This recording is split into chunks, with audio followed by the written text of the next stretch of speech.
Morning student. आज हम इस वीडियो में बात करते हैं उपचयन, अपचयन और रेडॉक्स अभिक्रिया। उपचयन मीन्स ऑक्सीडेशन या ऑक्सीकरण, अपचयन मीन्स रिडक्शन एंड अपोपचय जिसे हम कहते हैं रेडॉक्स। इन तीनों अभिक्रियाओं के बारे में हम इस वीडियो के अंदर बातें करते हैं। तो देखिए, उपचयन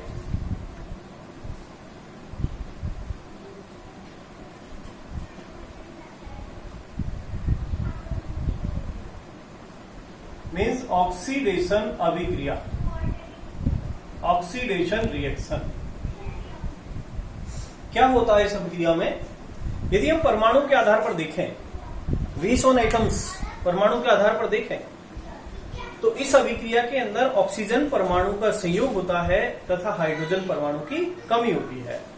अर्थात डेफिनेशन क्या है कि वह अभिक्रिया जिसमें हाइड्रोजन की कमी तथा ऑक्सीजन का संयोग होता है, अर्थात वह अभिक्रिया जिसमें ऑक्सीजन का संयोग तथा हाइड्रोजन की कमी होती है, इस प्रकार की अभिक्रिया को उपचयन अभिक्रिया कहते हैं। और इसके कम से कम आपको दो उदाहरण याद रखना जरूरी है। जैसे अब हमें क्रिया किससे करानी है? ऑक्सीजन से, चाहे पदार्थ कोई सा भी हो जिसमें ऑक्सीजन जुड़नी चाहिए। तो देखिए, जैसे मैग्नीशियम एक धातु है, यदि ये ऑक्सीजन का संयोग कर ले तो बनता है मैग्नीशियम ऑक्साइड। तो यहां पर मैग्नीशियम का क्या हो गया? उपचयन हो गया, क्योंकि इसमें ऑक्सीजन जुड़ रहा है, संयोग कर रहा है। इसी तरह और आप देखें, जैसे कैल्शियम प्लस O2 बनेगा CaO, कैल्शियम ऑक्साइड। जब भी कोई धातु ऑक्साइड बने, धातु ऑक्साइड का बनना भी ऑक्सीकरण अभिक्रिया है। ऑक्सीकरण अभिक्रिया को ही उपचयन कहते हैं। और भी इसके उदाहरण दे सकते हैं, Na प्लस O2 बनेगा Na2O, यानी sodium oxide. Carbon plus oxygen carbon dioxide. तो ये सब जो अभिक्रिया है, ये उपचयन अभिक्रिया को इंगित करती है। इसी प्रकार देखिए आप अपचयन या reduction. In this reaction, hydrogen combinate and oxygen reduce.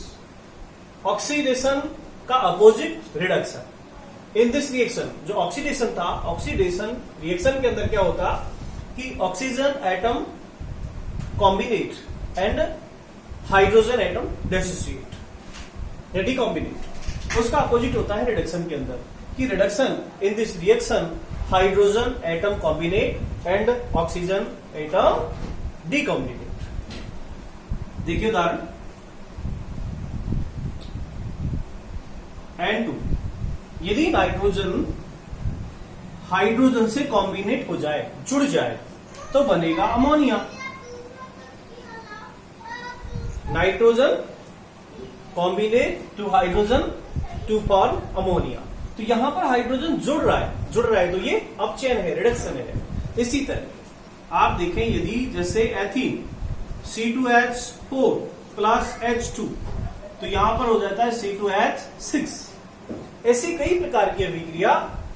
ऐसी देखो आप, सोडियम Na प्लस हाइड्रोजन जोड़ दीजिएगा, बनेगा NaH means sodium hydride.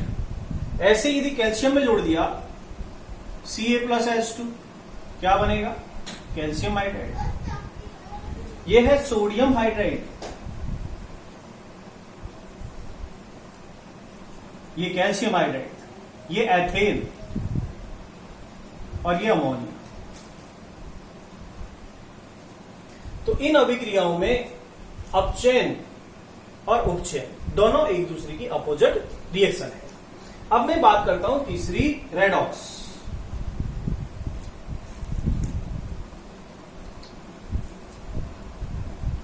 Redox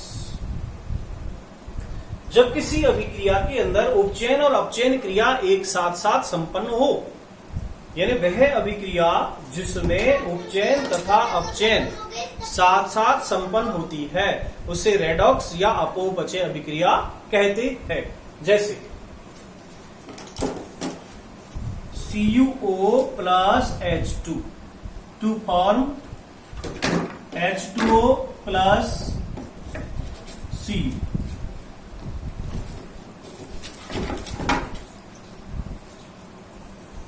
तो इस अभिक्रिया के अंदर देखें, यहां पर कॉपर ऑक्साइड है, यहां पर केवल कॉपर है, यहां हाइड्रोजन है और यहां पर जल है, H2O है। तो यदि हाइड्रोजन में ऑक्सीजन जोड़ा, हाइड्रोजन ने किसका संयोग हो गया? ऑक्सीजन का, तो ये क्रिया हो गई ऑक्सीकरण या उपचयन। और इस अभिक्रिया में देखो, यहां कॉपर ऑक्साइड है और ये केवल कॉपर है, तो यहां ऑक्सीजन की कमी हो गई। यहां ऑक्सीजन है, यहां कोई ऑक्सीजन नहीं है, तो ये कहलाएगा ऑक्सीकरण। तो जब किसी अभिक्रिया के अंदर जब दोनों ही क्रिया एक साथ संपन्न हो जाए तो इसे कहते हैं रेडॉक्स रिएक्शन, अपोपचय अभिक्रिया। अच्छा, इसी का मैं एक उदाहरण और दूं आपको रेडॉक्स का।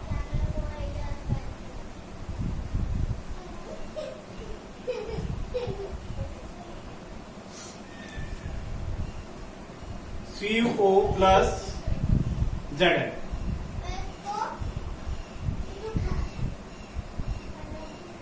ZnO plus C। तो यहां पर देखें जिंक का क्या हो रहा है? उपचयन, क्योंकि जिंक में ऑक्सीजन जुड़ रहा है। और CuO कॉपर ऑक्साइड में से ऑक्सीजन कम हो रहा है, तो यहां पर हो रहा है अपचयन। इसमें भी उपचयन अपचयन दोनों हो रहा है, तो ये भी रेडॉक्स अभिक्रिया है। एक और उदाहरण देख लीजिएगा, CuSO4 plus Fe equal to FeSO4 plus C। इसी तरह देखें तो यहां पर आयरन का हो रहा है उपचयन और कॉपर सल्फेट का हो रहा है ऑक्सी अपचयन। तो ये उदाहरण नंबर 1, 2 और 3, ये तीनों ही उदाहरण रेडॉक्स अभिक्रिया के हैं। नेक्स्ट अगली वीडियो में बात करूंगा।